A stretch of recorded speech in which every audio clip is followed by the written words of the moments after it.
হালকা আকাশি কালারের এই কাপড়টাতে সুন্দর একটা ফুলের ডিজাইন করব, তো আপনাদের সাথে তাই শেয়ার করতে এসেছি। তো হঠাৎই মাথার মধ্যে এলো যে এই কাপড়টা পরে আছে, এখানে সুন্দর একটা ডিজাইন করা যাক। হ্যালো এভরিওয়ান, কেমন আছেন সবাই? আশা করি সবাই অনেক বেশি ভালো আছেন। আমিও ভালো আছি, আর ভালো আছি বলেই আপনাদের সাথে নতুন নতুন এরকম সুন্দর কিউট নকশি কাজ শেয়ার করতে পারছি। তো আপনারা সবাই অবশ্যই আমার পেজটি ফলো করে সাথেই থাকবেন, আরও নতুন নতুন ভিডিও অবশ্যই দেখতে পাবেন। তো দেখতেই পাচ্ছেন, প্রথমে আমি একটা ফুল ভরাট করে নিয়েছি স্যাটিন স্টিচ দিয়ে, তারপর আমি কিছু পাতা করে নিচ্ছি। আর পাতা করার জন্য এখানে আমি 2 তার সবুজ কালারের সুতা নিয়েছি। যেহেতু কাপড়টা একটু হালকা কালারের, তাই আমি একটু ডিপ কালারের সুতাগুলো ইউজ করার চেষ্টা করেছি। তো এখানে আমি পাতাগুলো করে নিয়েছি, আর আমি প্রথমে যে ফুলটা করেছিলাম ওটা দিয়েছিলাম কফি কালার সুতা। তো ওখানে আরও কিছু কারুকাজ বাকি আছে, আস্তে আস্তে আপনারা দেখতেই থাকুন, তো আশা করি ভালো লাগবে। আমি এটার প্রথম পার্ট আজকে নিয়ে এসেছি, সেকেন্ড পার্টে আমি অবশ্যই আপনাদের সাথে ফাইনাল লুকটা শেয়ার করব।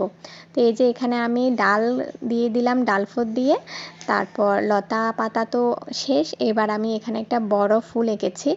আর আপনাদেরকে একটা কথা বলে রাখি, এখানে কিন্তু ভালো করে ড্রয়িংটা দেখা যাচ্ছে না, যেহেতু আমি গ্লিটার কলম দিয়ে এঁকেছি, এই জন্য আমি ভালো করে আপনারা বুঝতে পারছেন না। তো যাই হোক, কিন্তু করার পরে অবশ্যই বুঝতে পারবেন যে ফুলগুলো কীরকম হয়েছে।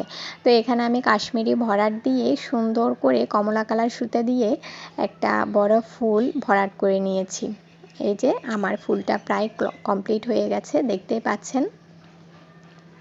প্রথমে আমি গোল শেপের একটা ফুল দিয়েছি, যেটা কপি কালার করেছিলাম, আর এটা দিয়েছি একটু লম্বা শেপের। তো এখানে যে কফি কালারের সুতা দিয়ে প্রথমে ফুলটা করেছি, ওই ফুলটাতে আরেকটু সাজুগুজু করিয়ে দিলাম। তো আমার কাছে শুধু কফি কালারের সুতা দিয়ে কাজটা ভালো লাগছিল না, তাই আমি ভেতরের দিকে আরেকটু রিয়েলিস্টিক করার জন্য একটু কমলা কালার সুতা দিয়ে এখানে কারুকাজ করিয়ে দিলাম।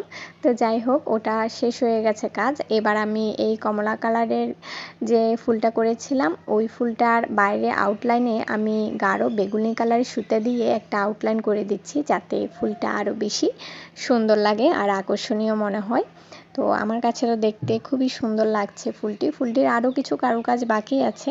তো মাঝখানে যে জায়গাটা ছিল সেখানে আমি কিছু ফ্রেঞ্চ নট বসিয়ে দিয়েছি, আর ফ্রেঞ্চ নটটা না দিলে তো সম্পূর্ণ নকশি কাজ যেন হয়ই না, এরকমই মনে হয়। ফুলের ক্ষেত্রে মাঝখানে জায়গাটা শুধু ফ্রেঞ্চ নটের জন্য বরাদ্দ, তাই না আমাদের নকশি প্রেমীদের কাছে? তো যাই হোক, এখানে ভরাট করে দিলাম ফ্রেঞ্চ নট দিয়ে।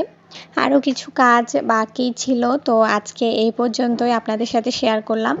এই ডিজাইনটার ফাইনাল লুকটা আগামী ভিডিওতে আমি নিয়ে আসবো, আপনাদেরকে বলেছি। তো ততক্ষণ পর্যন্ত সাথে থাকুন।